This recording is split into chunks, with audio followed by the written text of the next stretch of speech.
प्रश्नाची उत्तर देण्यासाठी कुणीही माणूस उपलब्ध नव्हता, म्हणून गेले बरेच दिवस हे टळत गेलं.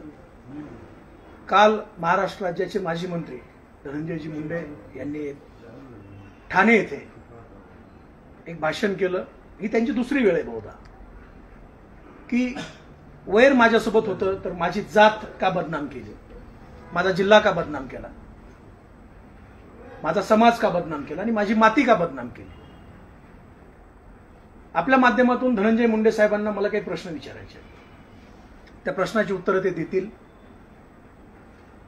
ही जी जात, माती आणि जिल्हा या तीन गोष्टींना घेऊन तुम्ही चालताय, जात, माती आणि जिल्हा बदनाम केल्याचं तुम्ही वारंवार सांगताय. धनंजयजी मुंडे साहेब, माझे तुम्हाला काही प्रश्न आहेत. ही जी जात बदनाम झाली म्हणताय, माझ्या जातीला बदनाम केलं असं म्हणताय, त्या जातीबद्दलचे काही प्रश्न मी तुम्हाला विचारणार आहे. तुम्ही आणि तुमचा अत्यंत लाडका, तुमचं सर्व काम पाहणारा वाल्मिक कराड, तुम्ही अनेक वंजारी समाजातील कुटुंब देशोधडीला लावलेले आहेत. अनेक वंजारी समाजातील लोक हे तुम्ही संपवलेले आहेत. त्यातलं सगळ्यात पहिलं प्रकरण हे स्वर्गीय महादेवभाऊ मुंडे यांचं परळीतलं प्रकरण. स्वर्गीय महादेवजी मुंडे यांची 22 महिन्यापूर्वी परळीमध्ये हत्या झाली. इतकी निर्घृणपणे हत्या झाली, आपण सगळ्यांनी ते फोटो पाहिलेत, आपण सगळ्यांनी ती परिस्थिती पाहिली आहे. गेले 22 महिने आमची बहीण ज्ञानेश्वरीताई मुंडे, त्यांचे भाऊ सतीश जिफड आणि त्यांची लहान लहान लेकरं वडिलांना न्याय मिळावा म्हणून दारोदार फिरत आहेत. पोलिसांमध्ये गेल्यानंतर गेल्या 22 महिन्यामध्ये 9 तपास अधिकारी त्याच्यामध्ये बदलले आहेत.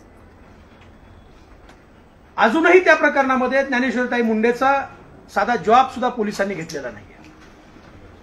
म्हणजे ज्याच्या घरचा करता पुरुष गेलाय त्यांचा जॉब सुद्धा पोलीस घ्यायला तयार नाही. पोलिसांना आम्ही अनेक वेळेला विनंती केली की या प्रकरणामध्ये तुम्ही आरोपींना अटक करा, तर पोलीस सांगायचे की आम्हाला याच्यामध्ये ठोस असं काही मिळत नाही. वाल्मिक कराड सोबत 24 तास असलेले बाळा बांगर कॅमेऱ्यासमोर आले आणि त्यांनी वाल्मिक कराड, श्री कराड आणि सिरियल किलर गोत्या गित्ते यांनी महादेवभाऊ मुंडेची त्यांच्या समोर हत्या केल्याचं मीडियाला सांगितलं. त्याच्यानंतर जे फोटो आले त्या फोटोमध्ये महादेवभाऊच्या गळ्यावरती एक जखम आहे आणि त्या जखमेचा एक पार्ट तिथून गायब झाल्याचं आपल्याला स्पष्टपणे दिसतं. आमच्या वाटेला आल्यानंतर आम्ही लोकांचे काय हाल करतो हे दाखवण्यासाठी वाल्मिक कराड हा तो मासाचा तुकडा खिशामध्ये घेऊन फिरत होता. अनेक वेळेला प्रश्न विचारले जातात की बाळा बांगर आजच का बोलला, बाळा बांगर एवढे दिवस कुठे होता. तर बाळा बांगर आज नाही बोलला, बाळा बांगर हा वाल्मिक कराडच्या सोबत असल्यापासून बोलतोय. बाळा बांगरनी त्या काळामध्ये मला अलर्ट केलं होतं. मला जीवे मारण्याची सुपारी वाल्मिक कराडने दिली होती. ज्या व्यक्तीला सुपारी दिली त्याच्यावरती आता त्यांनी एक मोक्याची केस केली, तो बाहेर आहे. जेव्हा वेळ येईल त्या व्यक्तीला मी समोर आणेन की शिवराज बांगरचा मर्डर केला नाही म्हणून त्या लोकांवरती सुद्धा मोक्याची कारवाई केलेली आहे. आणि ही गोष्ट मला बाळा बांगरने सांगितली होती. अगदी आमच्या व्यवसायापर्यंत तिथे सुद्धा त्यांचे लोक पाठवायचे आणि खोट्या केसेस करायचं असं वाल्मिक कराडनी ठरवलं होतं. मग महादेवभाऊ मुंडेची हत्या झाल्यानंतर गेल्या 22 महिन्यामध्ये तुम्हाला 400 मीटरवर असलेलं महादेव मुंडेचं घर का दिसत नाही? महादेव मुंडे वंजारी समाजाचे नाहीत, ते जातीचे नाहीत. आणि मग महादेव मुंडेची हत्या झालेली असताना हे कुटुंब अनेक वेळेला तुमच्याकडे आलंय, अनेक वेळेला तुम्हाला विनंती केली आहे की साहेब या प्रकरणामध्ये आम्हाला न्याय द्या. तुम्ही साधी भेट घेण्याचं सौजन्य दाखवत नाहीत आणि माझी जात बदनाम झाली. महादेव मुंडेची हत्या करणारे सुद्धा तुमच्या बगलेत बसणारे आणि तुमच्या शेजारी बसणारे वाल्मिक कराडचा मुलगा गोट्या गित्ते ही लोक आहेत असं बाळा बांगर यांनी सांगितलं. दुसरी घटना, आम्ही ज्या ज्या वेळेला महादेव मुंडेंचा विषय काढतो त्या वेळेला आम्हाला प्रत्येक वेळेला विचारलं जातं की बापू आंधळेंचं काय झालं. बापू आंधळेबद्दल तुम्ही बोलणार नाहीत का? बापू आंधळे तुमच्या जातीचा नाही का? होय, बापू आंधळे सुद्धा माझ्याच जातीचा आहे. बापू आंधळेची हत्या झाली. बापू आंधळेची हत्या होण्याच्या अगोदर ज्यावेळेला महादेव मुंडेंची हत्या झाली, ही गोष्ट नोटीस करा की महादेव मुंडेच्या हत्येमध्ये सुद्धा बबनभाऊ गीतेचं आणि राजाभाऊ फड यांचं नाव घेण्यासाठी त्या कुटुंबावरती पोलिसांनी आणि तिथल्या स्थानिक नेत्यांनी दबाव दिला होता. आपण पीआय सानप यांचे कॉल रेकॉर्ड तपासले पाहिजेत. पीआय सानप यांना याच्यामध्ये त्यांची सुद्धा चौकशी झाली पाहिजे की हा नेमका खून कुणी केलाय, याच्यामध्ये आरोपी कोण आहेत. गेले 22 महिने परळीमध्ये आरोपी सापडत नाहीत. परळी म्हणजे काय बिहार आहे की पाकिस्तान आहे? त्याच्यानंतर बापू आंधळेचा जो एक खून झाला, बापू आंधळे त्यातला गोट्या गीते, सोमनाथ सलगरे ही लोक 6 वाजता महादेव गीतेच्या घरी आली. महादेव गीतेच्या घरी आल्यानंतर त्या ठिकाणी महादेव गीतेला त्यांनी सांगितलं की तुला वाल्मिकांनी बंगल्यावर बोलवलं, तू आमच्यासोबत बंगल्यावर चल. कारण बबन भाऊ गीतेने राष्ट्रवादीत प्रवेश केल्यानंतर बबन भाऊच्या जवळची सगळी पोरं ही वाल्मिकरांनी फोडली होती.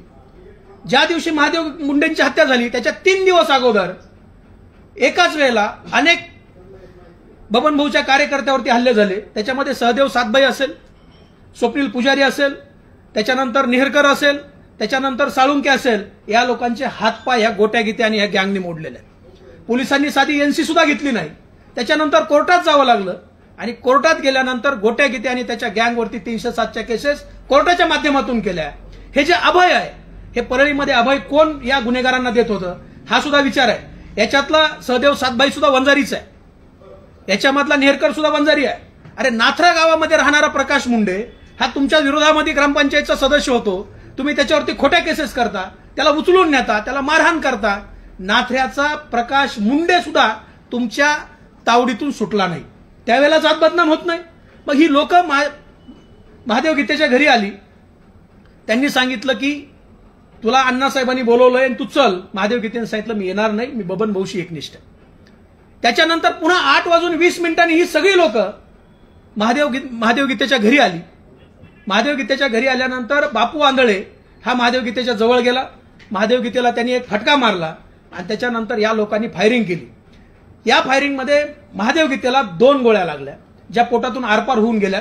महादेव मुंडे अनेक महिने हॉस्पिटलमध्ये उपचार घेत होता आणि त्याच वेळेला गोट्या गीतेने सांगितलं की अण्णांनी सांगितलेलं काम करा, आणि असं म्हणतात बापू गीतेला पाठीमागून गोळ्या घातल्या. एक वंजारी समाजातला सरपंच, एक गरीब घरचं लेकरू, त्याचे आई वडील, त्याची बायको आजही कधी मीडियासमोर आले नाहीत. या केसमध्ये गोट्या गीते नावाचा चोर, म्हैस चोर, सायकल चोर, मोबाईल चोर, देवाचे मुकुट चोर हा गर्दुला या घटनेमध्ये आरोपी आहे.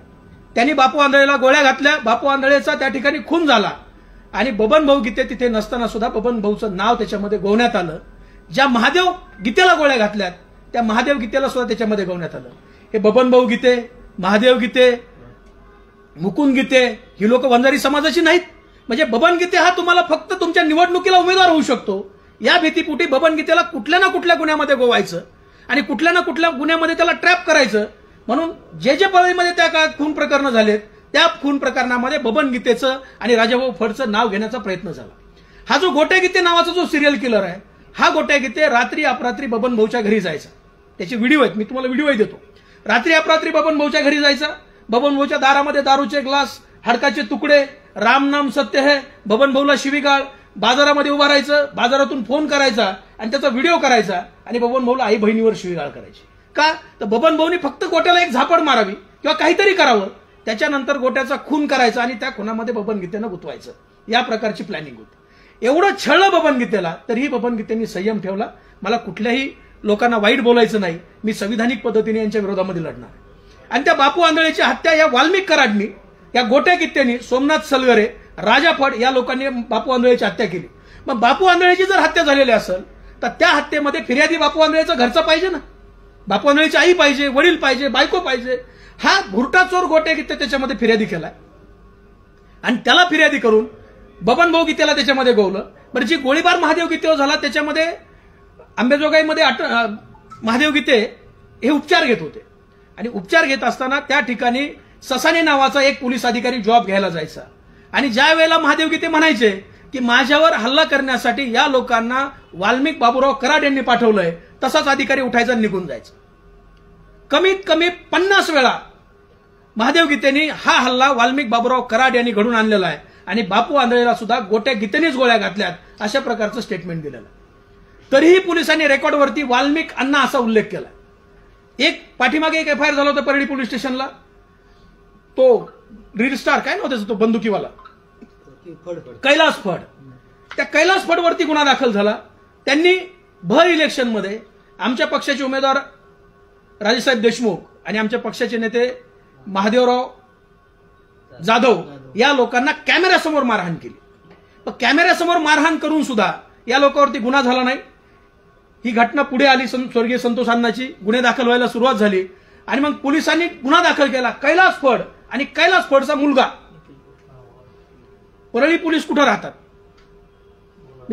कैलास फडच्या मुलाचं नाव माहित नाही। या पद्धतीची पोलिसिंग धनंजय मुंडे आणि त्यांचे जे बगल बच्चे आहेत हे परळीमध्ये करून घेतात। महादेव जे जो बापू आंधळे आहे, बापू आंधळेला सुद्धा न्याय मिळाला पाहिजे। आम्ही आदरणीय जरांगे पाटलांची भेट घेतली, जरांगे पाटलांना सांगितलं की परळीमध्ये जेवढे काही खून झालेत त्या खुनामध्ये एसआयटी नेमा आणि बापू आंधळेच्या खुनाची फेर चौकशी करा। जर बबन भाऊ त्यांनी खून केला असेल तर बीडच्या छत्रपती शिवाजी महाराजांच्या चौकामध्ये त्यांना फाशी द्या। पण काही न करता खुन तुम्ही करायचे, लोक गुतवायचे आणि जर फिर्यादीमध्ये नाव नाही घेतलं तर त्याचा तपासच नाही होऊ द्यायचा। ही कुठली मानसिकता आहे? यावेळेला समाज बदनाम होत नाही, यावेळेला जात बदनाम होत नाही। त्याच्या अलीकडे आलं थोडंसं तर शिवराज बांगर तुमच्या समोर बसलेला 2021 पासून ह्या वाल्मिक कराड आणि धनंजय मुंडेंनी मला छळलेलं। माझ्या 70 वर्षाच्या आईवरती गुन्हे दाखल केलेत, माझ्या वडिलांवरती गुन्हे दाखल केलेत, माझ्यावरती गुन्हे दाखल केलेत। 2024ला मी आत्महत्या करायला मजबूर झालो। म्हणजे मी ही सुसाईड नोट लिहिली होती। सुसाईड नोट लिहिताना मी याच्यामध्ये हाही उल्लेख केलेला आहे की मी ह्या प्रकार समाजातल्या प्रतिष्ठित लोकांच्या कानावर घातलाय। त्यामध्ये आदरणीय नामदेव शास्त्री महाराज सुद्धा आहेत। त्यांना सुद्धा सांगितलंय की धनंजय मुंडे आम्हाला छळतोय आणि या छळाला तुम्ही त्याला सांगा। परंतु शास्त्री महाराजांनी त्यावेळेस मला सांगितलं की तू राजकारण सोड आणि व्यवसायाकडे लक्ष दे, या ताकदीच्या पुढे तू टिकणार नाही। माझ्याकडून वाल्मिक कराडनी माझ्या जवळच्या माणसाचे मी मध्यस्थी असताना काही पैसे घेतले होते, त्याच्या रेकॉर्डिंग आहेत, त्याच्या चॅटिंग आहेत, ते सगळे मी तुम्हाला देणार आहे। म्हणजे या लोकांनी वंजारी समाजातला कुठलाच माणूस हा स्वतःच्या पायावर उभा राहणार नाही किंवा स्वतःच्या ताकदीवरती उभा राहणार नाही, अशा पद्धतीची व्यवस्था ही त्या काळामध्ये केलेली आहे।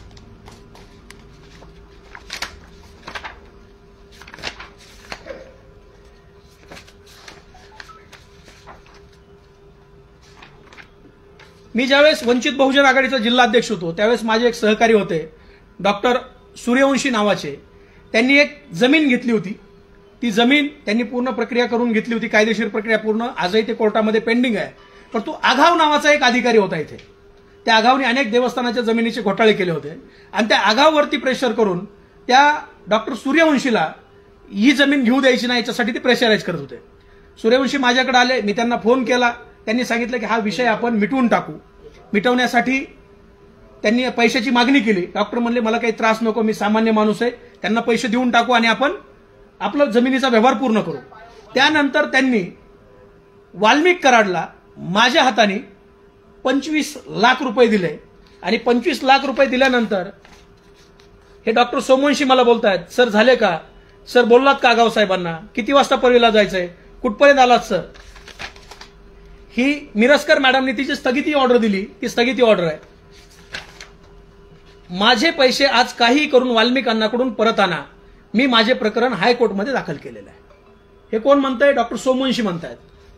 मी वाल्मिक कराडांना वारंवार फोन केले, सर आपण बोलल्याप्रमाणे वाल्मिक अण्णाकडे 25 लाख रुपये त्यांचा माझ्या जमिनीशी काहीही संबंध नसताना केवळ सत्ता त्यांच्या हातात आहे व तुम्ही मध्यस्थी होतात म्हणून दिले। आपले काम झाले नाही सर, पैसे परत द्यायला पाहिजेत। मी माझ्या मुलीच्या लग्नाकरता एफडी केली होती, ती तोडून मी पैसे दिले, कृपया मला काय ते सांगा। सर आज काही करून माझे पैसे वाल्मिक अण्णाकडून घेऊन या। हे आलेले मेसेज आहेत। वाल्मिक अण्णांना फोन न करता सरळ परळीला या, मी येतो, आज काही करून पैसे आण। गुड मॉर्निंग सर, मला पैशांची अत्यंत गरज आहे, 10 तारखेपर्यंत थांबणे जमणार नाही। ही मला वाल्मिक कराडने दिलेली तारीख होती की मी 10 तारखेला पैसे देतो, जमणार नाही तरी वाल्मिक अण्णाकडून लवकर व्यवस्था करा, माझी मानसिक स्थिती खराब होत आहे, मी काहीही म्हणजे काहीही झाले तरी माझे पैसे सोडणार नाही। आज ना उद्या करून माझे पैसे बुडवण्याचा बेत असेल तर अंगलट येईल म्हणावं। म्हणजे हे डॉक्टर सोमवंशी मला बोलतायत। पैसे कुणी घेतलेत? वाल्मिक कराडने। त्याच्यानंतर माझ्यावरती एक केस केली त्यांनी। ती केस अशी होती की माझ्यासोबत काम करणारा एक कार्यकर्ता, त्या कार्यकर्त्याची गाडी मी वापरली आणि त्या गाडीचं 18 लाख रुपये भाडं माझ्याकडे पेंडिंग आहे। आता तिची गाडी त्याच्यामध्ये दाखवली, त्या कार्यकर्त्याच्या कधीच नावावर नव्हती। बरं, जी दाखवली त्या गाडीची एकूण किंमत 1.5 लाख रुपये, एकूण किंमत त्याची 1.5 लाख रुपये आणि 18 लाख रुपये भाडं माझ्याकडे आहे आणि त्याच्यामध्ये माझी आई, माझे वडील आणि माझी पत्नी यांना आरोपी केलं. आता तो जो केस करणारा पोरगा आहे त्या पोराचा डीपी आहे वाल्मिक कराडचा. त्याच्या अगोदर त्या पोराचा देव मी होतो. अचानक देव बदलला, वाल्मिकांना कराड त्याचे जेव झाले. त्यानंतर त्याला एक जुनी फॉर्च्युनर गाडी दिली MH150101 नावाची. आजही चेक करा, ही परळीच्या कुणाच्या नावावर आहे. म्हणजे माझ्यावरती एक गुन्हा दाखल करायला त्या पोराला फॉर्च्युनर गाडी दिली. त्यानंतर मग मी वंजारी समाजाचा नाहीये का? मीही वंजारी समाजाचा आहे. धनंजय मुंडे साहेबांनी ज्यावेळेला गोपीनाथराव मुंडे साहेबांना सोडलं त्यावेळेला एकमेव व्यक्ती त्यांच्यासोबत गेली ज्याला समाजामध्ये थोडासा मान आहे, ते पाटोद्याचे आप्पासाहेब राग. आप्पासाहेब राग त्यांच्यासोबत गेले. धनंजय मुंडेंच्या बेरजेच्या राजकारणामध्ये अनेक वेळेला आप्पासाहेबांनी त्यांच्या राजकारणाचा बळी दिला. अचानक पोलीस तिथं जातात, पोलीस तिथं जाऊन चेक करतात. आप्पासाहेब राग हे जे घर आहे भगवान बाबाचं मुक्कामाचं घर आहे. माळकरी माणूस आहे, अतिशय चारित्र्यवान माणूस आहे आणि त्यांच्या हॉटेलमध्ये गांजा ठेवला पोलिसांनी. म्हणजे या लोकांनी ठेवला, पोलीस गेले आणि आप्पासाहेब राग आणि त्याच्या मुलावरती NDPSची केस करायची. मग आप्पासाहेब राग वंजाऱ्याचा नाही का? त्यावेळेला जात बदनाम होत नाही. माझ्या हॉटेलवरती मुलं पाठवायचे, माझ्या लोकांना मारहाण करायची, मी जे इन्स्टिट्यूट चालवतोय तिथं लोक पाठवायचे. मग ह्या वेळेला जात बदनाम होत नाही का? बाळा बांगरच्या विषयामध्ये सुद्धा बाळा बांगरला अतिशय वाईट पद्धतीनं ट्रॅप केलं. बाळा बांगरला जवळ घेतलं आणि जवळ घेऊन बाळा बांगरला संपवण्यासाठी प्रयत्न केले. बाळा बांगरच्या संस्था यांना हडप करायच्या होत्या. बाळा बांगरच्या संस्था हडप करण्यासाठी बाळा बांगरला प्रेशराईज केलं. बाळा बांगरच्या वैयक्तिक आयुष्यामध्ये आले आणि वैयक्तिक आयुष्यामध्ये येऊन बाळा बांगरला त्रास दिला. जे सहकार महर्षी रामकृष्ण बांगर आहेत, समाजामध्ये प्रतिष्ठित आहेत, त्या सहकार महर्षी रामकृष्ण बांगर आणि त्यांच्या पत्नीला सुद्धा तुम्ही जेलमध्ये घातलं. 1991ची केस काढून, म्हणजे काल परवाची ना, 1991. सत्ता तुमच्या ताब्यात होती, सगळे गुंड तुमच्या ताब्यात होते.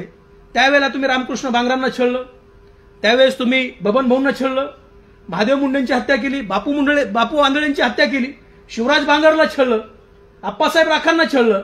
असे अनेक समाजातले लोक आहेत की त्यांना तुम्ही छळलंय. आणि मग तुम्ही आज सांगताय की माझी जात बदनाम झाली. आदरणीय धनंजयजी मुंडे साहेब, जात कुणी बदनाम केली नाही. जात तुमच्यामुळं आणि वाल्मिक कराडमुळं महाराष्ट्रामध्ये बदनाम झाली आहे. आणि तुमचे काही 2-5% लोक आहेत रीलजीवी आणि तुमचे लाभार्थी. आता प्रेस घेतल्यानंतर ते सुद्धा आमची बायको, आमची बहीण, आमची मुलगी, आमची आई अतिशय घाणेरड्या पद्धतीने शिवाय देतात, अतिशय घाणेरड्या पद्धतीने बोलतात. म्हणजे धनंजय मुंडे साहेबांनी आपल्या कार्यकर्त्यांना आवरावं की आम्ही प्रश्न विचारतोय महादेव मुंडेंची हत्या कोणी केली म्हणून, आम्ही प्रश्न विचारतोय की बापू आंधळेची हत्या कोणी केली म्हणून, आणि तुम्ही आमच्या आई बहिणीवरती शिव्या देताय, आमच्या पत्नीवरती शिव्या देताय. या पद्धतीचं हे जे सामूहिक ट्रोलिंग आहे ते धनंजय मुंडेंनी थांबावं. कालचं जे भाषण आहे, मंत्रीपद गेल्याच्या नैराश्यातून त्यांनी ते भाषण केलं. अनेक शेरोशायरी त्यांनी मारल्या. स्वर्गीय महादेवजी मुंडे जे आहेत, त्या महादेवजी मुंडे यांच्या प्रकरणामध्ये आम्ही काही दिवसामध्ये आदरणीय मुख्यमंत्री महोदयांची भेट घेणार आहे आणि भेट घेऊन आम्ही त्या ठिकाणी SIT आणि CIDची मागणी करणार आहे.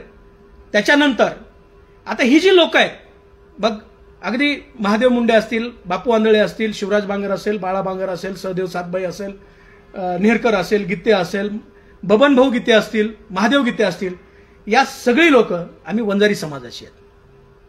आणि मी जाहीर आव्हान केलेलं आहे की तुम्ही भगवानगडावरती या, भगवान बाबाच्या समाधीवरती हात ठेवा, आईच्या डोक्यावर हात ठेवा, आम्ही ठेवतो, आणि तुम्ही खरंच सांगा की बापू आंधळेची हत्या बबन भाऊ गित्तेंनी केली आहे का. मी बापू आंधळेच्या कुटुंबाला सुद्धा आव्हान करणार आहे की तुम्ही आता कुणाच्या दबावाखाली राहिलं नाही पाहिजे, तुम्ही सुद्धा बाहेर पडलं पाहिजे, न्यायाच्या या लढाईमध्ये सामील झालं पाहिजे. माझ्या एका अकाउंटवरती फेसबुकच्या बापू आंधळेच्या पत्नीच्या नावाने असलेल्या एका अकाउंटवरती खूप बोलकी अशी एक कमेंट आली आहे. त्या कमेंटमध्ये त्याच्यामध्ये दीपाली बापूराव आंधळे नावाचं अकाउंट आहे. आता हे खरं खोटं आहे ते आपल्याला तपासावं लागेल, पण त्याच्यामध्ये ती आमची भगिनी म्हणते, योग्य वेळ आल्यास सर्व गोष्टी समोर येतील.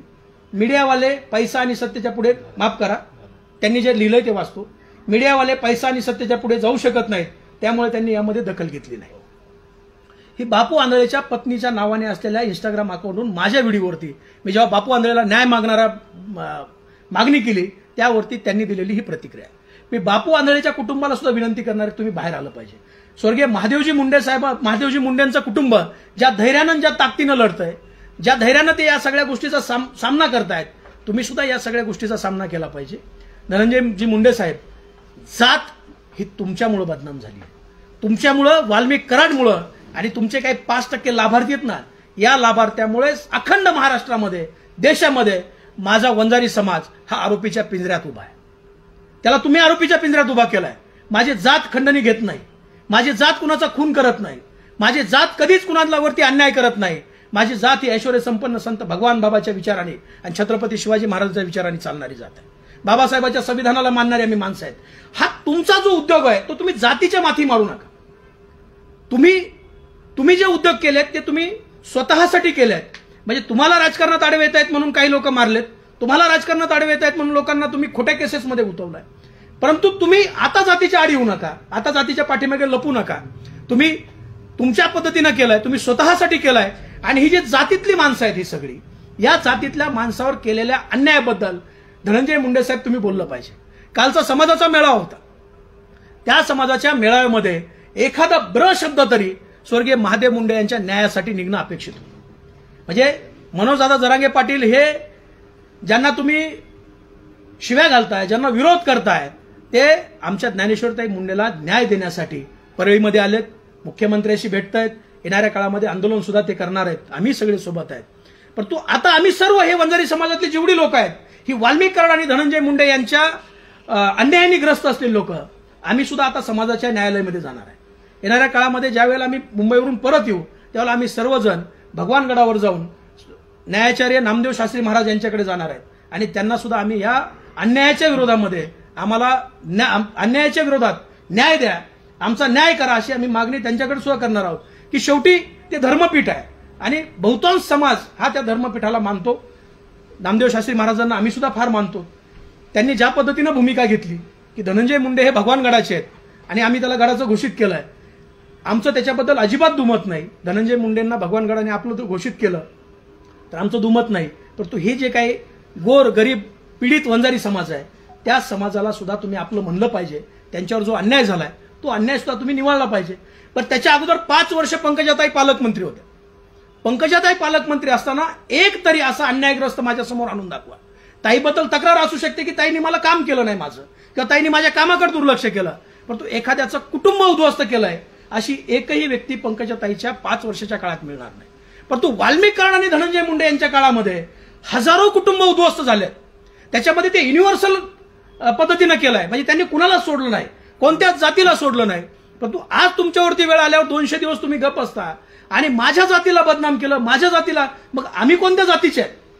आम्ही त्याच जातीचे आहेत की गेले 4 वर्ष आम्ही तुमचा अन्याय अत्याचार सहन करतो. अरे एकातून जामीन झाली की दुसरा. म्हणजे वाल्मिक कराडकडून खंडणी घेतली असा गुन्हा माझ्यावरती आणि परळीत जाऊन खंडणी आणली. ज्या वेळेला मी याला जायचो ना हजेरीला जाताना मी रोज पोलीस स्टेशनला एक पत्र देऊन जायचो. ते पत्र असं असायचं की मी परळीला चाललोय हजेरी देण्यासाठी, माझ्या गाडीमध्ये बंदूक होती, माझ्या गाडीत गांजा होता, मी एखाद्या महिलेला छेडलं किंवा पोलीस स्टेशनला जाऊन मी एखाद्या पोलिसाला अरेरावी केली, अशा प्रकारची जर काही तक्रार आली तर त्याची पूर्ण चौकशी केल्याशिवाय माझ्यावर गुन्हे दाखल होऊ नये. हा जो भास्कर केंद्रे नावाचा जो व्यक्ती आहे, त्या भास्कर केंद्रेंनी मला 2 वेळेला त्या पोलीस स्टेशनमध्ये आई बहिणीवर शिवीगाळ केली. फक्त अपेक्षित होतं की यांनी मला एक शिवी द्यावी आणि मी याच्यावरती 353 दाखल करावं. त्यावेळेला आम्ही संयम ठेवला, त्यावेळेला प्रचंड संयमाने आम्ही वागलो. परंतु हा जो अन्यायाचा बांध आहे, म्हणजे आत्महत्या करण्यापर्यंत जर वेळ येत असेल, आपल्या समोर जर एखाद्याचा जीव जात असेल आणि तरी आपण लढत नसू, आपण अन्यायाच्या विरोधात बोलत नसू, तर आपण शंडाव. म्हणजे भगवान बाबांनी आम्हाला शिकवलंय, भले तर देऊ काशाची लंगोटी, नाथाळाच्या माती आणू काठी. आणि मग त्या पद्धतीने आता विचारतील की इतके दिवस कुठं होता, का नाही बोलला. तर बाबांनो, जोपर्यंत स्वर्गीय संतोष अण्णा देशमुखांची हत्या झाली नाही तोपर्यंत आम्ही जेल आणि फरारच होतो. अण्णांची हत्या झाल्यानंतर तुमच्या नेत्यांनी मौन धारण केलं होतं. मग आम्ही प्रश्न विचारायचे कुणाला? काल धनंजय मुंडे साहेब अगदी घडा बोलले, त्यांना स्वास्थ्य मिळालं, त्यांची तब्येत बरी झाली, त्याबद्दलही मी त्यांना शुभेच्छा दिली. आणि मग आता ह्या प्रश्नाची उत्तर तुम्ही दिली पाहिजे. ही जी समाजातली फार मोठी यादी आहे, ही मी फक्त नावं जे घेतलेत ना, ही फक्त बोटावर मोजण्याची नावं आहेत. हजारो कुटुंब आहेत. हे हजारो कुटुंब या लोकांनी अन्याय करून उद्ध्वस्त केले आहेत. ते वंजारी समाजाचे आहेत. आणि मग त्यावेळेला जात का बदनाम नाही झाली? 22 महिन्यापासून बापू आंधळ्यांच्या खुनाचे मारेकरी सापडत नाहीत, सॉरी महादेव मुंडेंच्या, त्यावेळेला जात बदनाम होत नाही. तुमच्या घरापासून 400 मीटरवरती महादेव मुंडेंचं घर आहे, तुम्ही भेटायला जात नाही. बापू आंधळेचा खून होतो, बापू आंधळेच्या कुटुंबाचं साधं साक्ष सुद्धा त्या प्रकरणात नाही. गोट्या गीतेसारख्या दारुड्या सोट्या माणसाच्या फिर्यादीवरती तुम्ही बबन भाऊ गीतेनं आरोपी करता. आणि बाळा बांगर सारखा 24 तास त्याच्या गाड्यामध्ये असणारा माणूस ज्या वेळेला सांगतोय की हा खून वाल्मिक कराड आणि त्यांच्या मुलाने केलाय, आणि पोलीस म्हणतात की आम्हाला सत्यता तपासावी लागेल, आमच्यावरती गुन्हे करताना सत्यता तपासायची गरज नाही, पण तू वाल्मिक कराडवरती जर गुन्हा दाखल करायचा म्हणला तर ही सत्यता तपासावी लागते. कावत साहेबांना माझं आव्हान आहे, आपण अतिशय चांगले अधिकारी आहात, आपल्या कार्यकाळामध्ये खूप चांगलं काम झालंय, आणि या प्रकरणामध्ये आपण खोलात जावं. हा जो परळीमध्ये जो बिहारच्या पलीकडचा जो प्रकार चालू आहे, बिहारच्या पलीकडचा, बिहार तरी खूप कमी आहे तिथे, अनेक महादेव मुंडे बापू आंधळे परळीच्या मातीमध्ये गाडले गेलेले. आणखी काही खून आहेत त्याच्यामध्ये. एकदा महादेव मुंडेमध्ये आरोपी अटक होऊ द्या, ते लोक सुद्धा समोर यायला तयार आहे. आणि मग ही जी माती बदनाम झाली आहे, हा जो जिल्हा बदनाम झालाय, आदरणीय धनंजयजी मुंडे साहेब, हा तुमच्यामुळे बदनाम झालाय, तुमच्या काळ्या कारनाम्यामुळे बदनाम झालाय. तुम्हाला पुन्हा मंत्री व्हायचंय, तुम्हाला पुन्हा काहीतरी मिळवायचंय. तुम्ही काल काहीतरी शेरोशायरी केली आणि त्या शेरोशायरीमध्ये तुम्ही सांगितलं की काय मी गुनाह न करके बहुत कुछ मैंने सहा है. मी बसल्या बसल्या मलाही एक शेरोशायरी आठवली. तू गलत भी है, तू कातिल भी है, तू गलत भी है, तू कातिल भी है, वाल्मीकि की हर गुनाह में तू शामिल भी है. तू गलत भी है, तू कातिल भी है, वाल्मीकि की हर गुनाह में तू शामिल भी है. आज तुझे मिल रही है क्लीन चिट, आज तुझे मिल रही है क्लीन चिट. किस्मत वाला है तू, आज सरकार तेरी है. आज तुझे मिल रही है क्लीन चिट, किस्मत वाला है तू, आज सरकार तेरी है. सब्र कर मेरे दोस्त, कल बारी हमारी. धन्यवाद. ज्या पद्धतीने बापू आंधळे असतील, महादेव गित्ते असतील, यांची हत्या झाली, महादेव मुंडे असतील यांची हत्या झाली, त्या पद्धतीने तुमची देखील हत्या होणार होती, तुम्ही असं बाकी वर्तवलेलं आहे. काय प्रकार होता, कोण तुमची हत्या करणार होतं? वाल्मिक कराडनी बीड मधल्या अनेकांना माझी हत्या करण्यासाठी, माझे हातपाय तोडण्यासाठी सुपाऱ्या दिल्या होत्या. त्याच्यामध्ये सनी आठवले जे आहेत, त्या सनी आठवलेंना त्यांनी बोलून घेऊन सांगितलं की शिवराज बांगरचा गेम करायचा. सनी म्हणला आम्ही एका ताटात जेवलोय, मी काही गुन्हेगार नाही आणि मी शिवराज बांगरला मारू शकत नाही, तो व्यक्ती माझ्या संबंधातला आहे. आणि त्याच रागापोटी सनी आठवले आणि त्यांच्या भावावरती मोकोक्याची कारवाई केली. सनी आठवले ज्यावेळेला बाहेर येतील त्यावेळेला ते पुराव्यानिशी तुमच्या समोर येतील की वाल्मिक कराडनी माझी हत्या करण्याची सुपारी दिली होती का नव्हती. त्याच्यानंतर गावाकडे माझं एक हॉटेल होतं, त्या हॉटेलवरती हल्ला केला. त्यातले सगळे आरोपी मी फोटो देतो, हे वाल्मिक कराडच्या फोटोतले आहेत. माझ्या कुकला मारलं, माझं कुटुंब हॉटेल चालवायचं, मी चालवायचं नाही, त्या कुकला मारलं. 40-42 टाके, एकही आरोपी त्याच्यामध्ये पोलिसांनी अटक केली. एक आरोपी अटक केला, बाकी कुणालाही अटक केलं. माझं जे इन्स्टिट्यूट आहे त्या इन्स्टिट्यूटमध्ये बाहेरच्या महिला आणायच्या, अनेक पोलिसांनी येऊन रेकी केली तिथे. आता इन्स्टिट्यूट माझं ब्युटी आणि वेलनेसचं इन्स्टिट्यूट होतं, आम्ही तिथं लोकांना शिकवायचं काम करायचो. सगळ्या दरवाजे, बिना दरवाजे असलेलं इन्स्टिट्यूट तुम्ही सगळ्यांनी पाहिलंय. अनेक पोलिसांनी येऊन रेकी केली, इथं काही करता येईल का, इथं काही बघता येईल का. मी त्या अधिकाऱ्यांची नावं सुद्धा दिली जे माझ्या सुद्धा जवळचे. अनेक लोकांनी येऊन रेकी केली. आणि मग शेवटी यांचं असं ठरलं की बाहेरच्या मुली आणायच्या, त्या सर्व्हिससाठी किंवा शिकण्यासाठी आतमध्ये पाठवायच्या, पोलिसांची रेड घडून आणायची, आणि या मुलीकडून शिवराज बांगर आणि त्याची पत्नी हे वेश्या व्यवसाय करून घेत होते, अशी केस माझ्या कुटुंबावर करायची. हे मला जेव्हा बाळा बांगर यांनी सांगितलं, मी त्याच वेळेला ते इन्स्टिट्यूट विकून टाकण्याचा निर्णय घेतला. म्हणजे व्यवसायातून बाहेर पडलो. म्हणजे यांनी लोकांना उद्ध्वस्त केलेलं, यांनी कुणालाही सोडलेलं नाही. आणि जात हा तर विषयच त्यांच्याकडनं हो. पहिल्यांदा ते संतोष अण्णांच्या विषयात पडले, मराठा समाजाच्या नादी लागले आणि हे सगळं बाहेर आलं.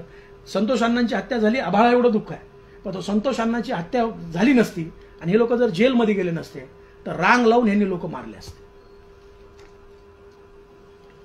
या संदर्भात मुख्यमंत्र्यांची भेट घेणार आहात तुम्ही, आणि हा जो पाडा आहे तो देखील मांडणार आहात.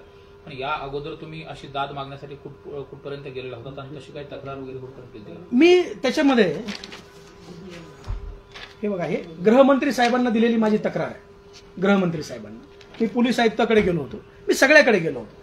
ज्यावेळेला 2024ला माझ्यावरती गुन्हे दाखल झाले आणि मग मी हरलो या सगळ्या गोष्टीतून.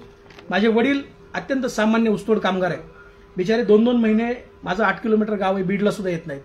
त्या वडिलावरती गुन्हा दाखल झाला आणि मी हरलो की आपल्यावर होतोय तोपर्यंत आपण लढूयात. पण तू जर वडिलावर आणि आईवर आलं तर लढणं शक्य नाही. मग मी असा विचार केला की आता संपलं पाहिजे आणि मी एक 6 पानाची सुसाईड नोट लिहिली. त्याच्यामध्ये मी तो उल्लेख केलेला आहे की मी शास्त्री महाराजांकडे सुद्धा गेलो होतो. वारंवार त्यांना सांगितलं की हे आमच्यावरती अन्याय करतायत. माझे आजोबा हे मरेपर्यंत गडाचे सेवेकरी होते, माझ्या आईचे वडील, आम्ही गडाचे सेवेकरी आहोत. आणि मग त्यांना सुद्धा दाद मागितली होती. समाजाच्या न्यायालयात सुद्धा गेलो होतो. अनेक समाजातले जी लोक आहेत त्या प्रत्येकाकडे गेलो होतो. प्रत्येकजण आपापल्या पद्धतीने त्यांना बोललाय. परंतु त्यांनी सांगितलं की तो माझा वैयक्तिक विषय. आता काय वैयक्तिक विषय तर त्यांनी भगवान बाबाच्या समाधीवर हात ठेवून सांगावं की माझं याचे नुकसान केलेलं आहे. कुठलंच नुकसान नाही. फक्त भगवान बाबाच्या पायथ्याला 2020ला ऊसतोड कामगाराचा मेळावा घेतला. मी त्यावेळेस वंचित बहुजन आघाडीचा जिल्हा अध्यक्ष होतो, ऊसतोड कामगार संघटनेचा अध्यक्ष होतो. बाळासाहेबांना आणलं आणि तिथून पुढे हे लोक हातपाय धुवून माझ्या पाठीमागे लागले. एकच भावना आहे की वंजारी समाजातल्या कुठल्याही माणसानं स्वतःचं वेगळं अस्तित्व निर्माण करायचं नाही. आणि मग अनेकाकडे गेलो पण न्याय मिळाला नाही. शेवटी आम्हाला नियतीच्या न्यायालयात न्याय मिळाला. हा जो न्याय मिळाला ना आज, तो नियतीच्या न्यायालयातला न्याय. आज जर वाल्मिक कराड बाहेर असते तर शिवराज बांगर तुम्हाला इथे दिसला नसता. एक तर मी मकोकामध्ये जेलमध्ये असतो किंवा माझी हत्या झाली असते. वाल्मिक कराडचं असं तुमचं काय वैर होतं की जे तुमचा खून करण्याची सुपारी देण्यापर्यंत जात होतं? वाल्मिक कराडचं माझं वैर काहीच नव्हतं. मी तेच विचारतो की नेमकं वैर काय. पण तुम्हाला एमपीडी ऍक्ट खाली मला जेलमध्ये डांबलं 7 महिने 13 दिवस, एक रास्ता रोको आणि एक अशी केस आहे की त्या केसमध्ये ह्या व्यक्तीला मी कधी पाहिलं सुद्धा नाही, हे त्याचं ऍफिडेव्हिट आहे. त्यांनी सांगितलं होतं की शिवराज बांगरची माझी ओळखही नाही, मी त्याला कधी भेटलो नाही, परंतु मला पोलीस स्टेशनला नेलं आणि मला सही करायला लावली. मला धनंजय मुंडेच्या जवळच्या वाल्मिक कराडचा फोन आला होता की तू सही करून ये आणि मी सही करून आलो. त्याच्यानंतर त्यांनी ऍफिडेव्हिट दिलं कोर्टामध्ये की आम्ही ओळखत नाही. ह्या 2 गुन्ह्यावरती त्यांनी मला एमपीडीए लावला. एमपीडीए लावून 7 महिने त्यांनी जेलमध्ये सोडलं. मी आजही धनंजय मुंडे साहेबाला जाहीर आव्हान आहे, वाल्मिक कोण आहे? वाल्मिकची काय अवकात आहे? वाल्मिक हा गुन्हेगार आहे. म्हणजे असले 100 वाल्मिक या रस्त्यावरती फिरतात, पण त्याच्या पाठीमागे जी शक्ती आहे ना, ताकद, ती धनंजय मुंडे साहेबाची. तेव्हा धनंजय मुंडे साहेबाला असा हात झटकून चालणार नाही. हे जे काही झालंय, जे काही केलंय, हे तुमच्यासाठी आणि तुमच्या ताकदीवर केलेलं आहे. नाही तर धनंजय मुंडे साहेब जर वाल्मिकच्या पाठीशी नसतील, कोण कलेक्टर त्याचं ऐकणार आहे? कोण एसपी त्याचं ऐकणार आहे? कोण अधिकारी त्याचं ऐकणार आहे? आम्हाला कॉन्स्टेबल गचुऱ्याला धरून नेतो आणि एसपी त्याला जेवायला वाढतो. ही जी ताकद आहे धनंजय मुंडे साहेब तुमची आहे. आणि तुम्ही आता म्हणताय की हे वाल्मिकनी केलं, हे वाल्मिकचं झालं, वाल्मिकमुळे झालं, असं काही नाही. धनंजय मुंडे साहेब तुम्हाला हात झटकून चालणार नाही. अजितदादाला सुद्धा माझं आव्हान आहे की तुम्ही म्हणताय धनंजय मुंडेंना त्या कृषी विभागातून क्लीन चिट मिळाली असेल, परंतु बीड जिल्ह्यात जे स्वर्गीय संतोष अण्णा देशमुख यांचं हत्याकांड झालंय, त्या हत्याकांडाचा पूर्ण छडा लागेपर्यंत तुम्ही धनंजय मुंडेला क्लीन चिट मिळालं असं म्हणू शकत नाही. काल धनंजय देशमुख भैयांनी सुद्धा सांगितलं की त्या काळामध्ये 40 कॉल हे धनंजय मुंडे, वाल्मिक कराड या लोकांचे झालेले आहेत. आज तुमची सरकार आहे, सरकार तुमचं आहे म्हणून तुम्ही बाहेर आहे. जर सरकार तुमचं नसतं ना, तुम्ही सुद्धा वाल्मिकच्या बाजूला 9 नंबरमध्ये असता. त्यामुळे माझी जात बदनाम झाली, माझा जिल्हा आणि माझी माती, ह्या मातीला बदनाम करण्याचं काम धनंजय मुंडे साहेब तुमच्या वृत्तीनं केलंय. तुम्ही म्हणले दुश्मनी माझ्यासोबत होती का? धनंजय मुंडे साहेब तुमचा आमचा बांधाला बांध नाही, तुमचं आमचं सोयरपण सुद्धा नाही. तुमच्यासोबत दुश्मनी असण्याचं काय कारण आहे? दुश्मनी ही तुमच्या वृत्तीसोबत आहे. आडवा आला की मारून टाकायचा, आडवा आला की जेलमध्ये टाकायचा, गोरगरिबांना फसवायचं, पैसे घ्यायचे, उद्ध्वस्त करायचं, खोटे केसेस करायच्या. ही जी तुमची वृत्ती आहे, त्या वृत्तीसोबत आमची दुश्मनी आहे. आणि माझे हात जोडून मीडियाला सुद्धा विनंती आहे की ही धनंजय मुंडे साहेब आणि वाल्मिक कराड ही एक वृत्ती आहे. त्या वृत्तीमुळे हे सगळं झालंय. माझ्या जातीने काही केलेलं नाही.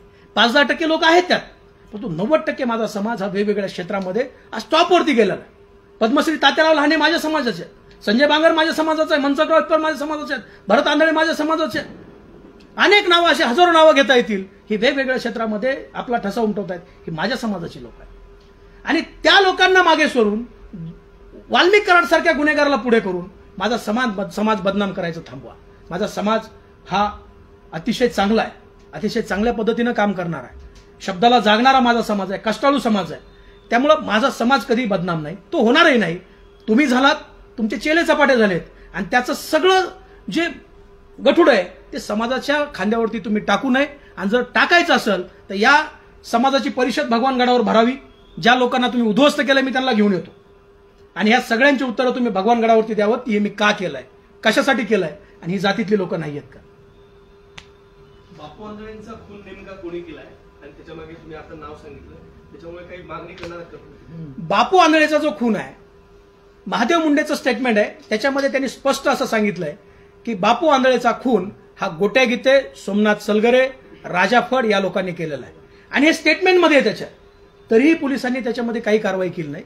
बापू आंधळे हा अत्यंत गरीब कुटुंबातला वंजारी समाजाचा पोरगा आहे, नातेगोते लहान आहेत आणि कुठल्या ना कुठल्या बबन गीतेंना गुतवायचं होतं, म्हणून बापू आंधळे त्या महादेव गीतेच्या दारात नेऊन मारून टाकलाय. आमची मागणी आहे की त्याच्यामध्ये एसआयटी लावून त्याची फेर चौकशी झाली पाहिजे. एसआयटी मध्ये पंकज कुमावत साहेबासारखे अधिकारी आणि संतोषजी साबळे साहेबासारखे अधिकारी आम्ही त्या ठिकाणी मागितलेले आहेत. मुख्यमंत्री साहेबांकडे सुद्धा आम्ही तीच मागणी करणार आहेत की पंकज कुमावत साहेबाला इथे बोलवा, कारण त्याशिवाय हे सगळं धुवून निघणार नाही. परळीची माती खाणं, जी परळीची जी माती आहे ना तुम्ही म्हणता, जी बदनाम झाली, त्या मातीच्या आड जे मुर्दे तुम्ही गाडलेत ना गोरगरीब लोकांचे, सामान्याचे, ते बाहेर आल्याशिवाय राहणार. त्यात वाल्मिक कराडाचं देखील नाव आहे एफआयआर मध्ये, तर त्यांचा रोल काय नेमकं त्याच्यात? हे सगळं वाल्मिक कराडने घडून आणलेलं आहे. म्हणजे ज्या वेळेला हे लोक 6 वाजता महादेव गीतेच्या घरी आले, त्यावेळेला ते वाल्मिक कराडला भेटून त्याच्या जवळून आले होते. पुन्हा तिथून त्यांची बाचाबाची झाली. महादेव गीतेच्या पत्नीने त्यांना विनंती केली, तुम्ही सगळे एकत्र काम करत होतात आणि त्यांना नेऊ नका. मग परत गेल्यानंतर 8:20 हे लोक आली आणि आल्यानंतर डायरेक्ट महादेव गीतेवरती आणि त्याच्या घरावरती फायरिंग केली. या दोन्ही वेळेला हे सर्व आरोपी आणि वाल्मिक कराड यांचं लोकेशन एक आहे. त्याच लोकेशन लोक आले आहेत. तर हे सीडीआर जे आहे, ड्रम डाटा जो आहे, तो सुद्धा तपासला पाहिजे की यातला गोट्या गीते, राजा फड, सोमनाथ सलगिरे ही जी लोक आहेत, ही त्या वेळेमध्ये नेमकी कुठं होती, कुठून कुठे आले. पोलिसांनी जी कथा रचली आहे त्या कथेमध्ये आणि घटनेमध्ये जमीन आसमानचा फरक आहे. आमचा परळी पोलिसावरती अजिबात भरोसा नाही, कारण परळी पोलिसांनी एवढं छळलंय की त्या छळाची परिसीमाच झाली आहे. त्यामुळे परळी पोलीस नको आहे आम्हाला. आयपीएस पंकज कुमावत साहेबांची त्या ठिकाणी एसआयटी पाहिजे, संतोष साबळे साहेबांसारखा अधिकारी पाहिजे आणि होऊ द्या ना दूध का दूध पाणी का पाणी. करा मुंडे साहेब, तुम्ही सुद्धा मागणी करा की महादेव मुंडे हा माझ्या जातीचा आहे, त्याची हत्या झाली, 22 महिने झाला आरोपी सापडत नाहीत. तुम्ही करा एसआयटीची मागणी. सभागृहामध्ये एखादं निवेदन करायला पाहिजे तुम्ही. बापू आंधळेचं कुटुंब का पुढे येत नाही? बापू आंधळेच्या कुटुंबाचं का स्टेटमेंट घेतलं जात नाही? म्हणजे माणसं मारायची आणि तुमचीच माणसं फिर्यादी करायची आणि जी लोक आडवी येत आहेत ती लोक जेलमध्ये घालायची. हा जो त्या ठिकाणचा जो प्रकार आहे, ही जी नीती आहे, ती नीती आता कुठेतरी थांबली पाहिजे. कारण गोरगरिबाची लेकरं जेलमध्ये, तुमचे जे लोक आहेत ते बाहेर. त्या स्वप्नील पुजारीला, सहदेव सातभाईला हातपाय तुटूस तो मारलो, हातपाय तुटलेत आणि डॉक्टर सांगतात नाही खर्चटलंय, आणि मुंबईचे डॉक्टर सांगतात त्याचे पाय तुटलाय, हात तुटलाय. म्हणजे एवढं निर्दयीपणे त्या लोकांना मारलंय आणि पोलीस साधी एनसी सुद्धा घेत नाहीत. कोर्टात जावं लागतं आणि कोर्टाच्या आदेशाने या लोकांवरती गुन्हे दाखल होतात. मग हा जो गोट्या गीते आहे ना, त्या गोट्या गीतेला संरक्षण कुणाचं? मला खरं म्हणजे भीती आहे आता की ह्या जेवढ्या काही हत्या परळी शहरामध्ये झाल्यात, त्या हत्येमध्ये गोट्या गीते हा प्रमुख आरोपी आहे आणि तो कुणाच्या इशाऱ्यावर काम करत होता हे अख्ख्या परळीला आणि आपल्याला सगळ्याला माहिती आहे. आता गोट्या गीते फरार आहे. या लोकांनी गोट्या गीतेची हत्या करू नये, कारण गोट्या दफन पुरे राज दफन. कारण आता हे सगळं गळ्याशी येणार आहे, हे सगळं तुमच्या अंगावरती येणार आहे. त्यामुळे गोट्या गीतेला सुद्धा माझे बाबा कुठं बघत असतील मला, तर तुला सुद्धा माझी विनंती आहे, सरेंडर हो आणि जीव वाचव. सर, अगदी सुरुवाती काळाला तुम्ही आणि धनंजय मुंडे सहकारी म्हणून काम केले तुम्ही त्यांच्याकडे. मग या संघर्षाला नेमकी सुरुवात कशी झाली आणि आता तुम्ही इतक्या सगळ्या हत्याचा उल्लेख केला, या सगळ्या होत असताना किंवा ही सगळी परिस्थिती असताना आपल्याला वाटलं नाही त्यावेळेस की आपण याच्यामध्ये मध्यस्थी केली पाहिजे म्हणून? मी आणि धनंजय मुंडे कधीही सहकारी नव्हतो. आम्ही कधीही एका पक्षात काम केलं नाही. अनेक नेत्यासोबत राजकारणात काम करताना चांगले संबंध असतात, तसे माझेही धनंजय मुंडे साहेबांसोबत चांगले संबंध होते. ह्या हत्या घडत असताना आम्ही डोळ्यांनी पाहत होतो, परंतु कुटुंब बाहेर येत नव्हती. आमच्याही जीवाची भीती होती. आम्ही जेल बाहेर 4 वर्ष तेच केलं साहेब. म्हणजे 4 वर्षात मी तुम्हाला किती बाहेर दिसलो आणि किती फरार दिसलो तुम्हालाही माहिती आहे. मग त्या काळामध्ये बोलायची हिंमत बाळा बांगरने केली. बाळा बांगरने आमच्यासारखे अनेक लोक वाचवली आणि आम्ही त्यावेळेस बोलायचं होतं. ज्यावेळेस स्वर्गीय संतोष अण्णांची हत्या इतक्या निर्दयीपणे झाली, स्वर्गीय संतोष अण्णांच्या हत्येनंतर बोलायचं तर यांनी मौन धारण केलं. हे बोलायला तयार नाहीत. मग ह्या प्रश्नाची उत्तरं विचारायची कुणाला? मग काल परवापासून धनंजय मुंडे साहेब बोलायला लागले. त्यांना चांगलं बोलता यायला लागले. ते आजारातून बरे झाले. हे भगवान बाबाचा नगद नारायण महाराज त्यांना आशीर्वाद मिळाला आणि ते आता बरे झाले. मग ह्या प्रश्नाची उत्तरं ते देतील या अपेक्षेने मी आज तुमच्या समोर आलो.